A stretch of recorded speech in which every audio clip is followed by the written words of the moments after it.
Suck the nectar up using their tubular tongues, called a proboscis, and store it in their stomachs.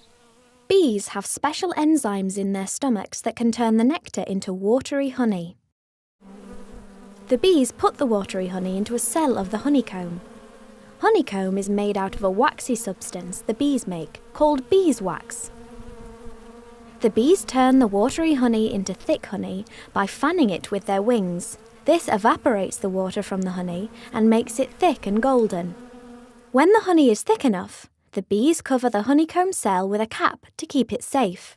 It takes an amazing 5,000 worker bees to gather enough nectar to make just one small jar of honey.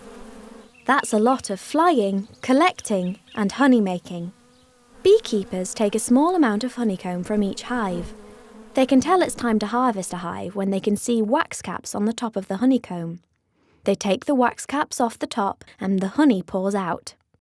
Bees make much more honey than they need to live on, so the beekeeper can take some from each hive without harming the bees. Honey, honey, food for the bees, made with the pollen from the flowers and trees. The honey from the hives is placed in drums and transported to the factory.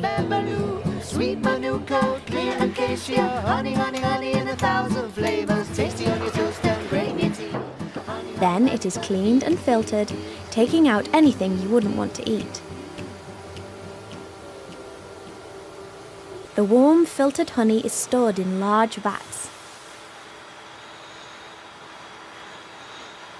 The honeymakers regularly check the temperature to make sure it's correct.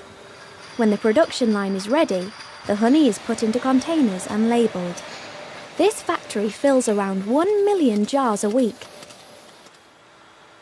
Finally, the jars are put into boxes and then packed into lorries, ready to take to your local store.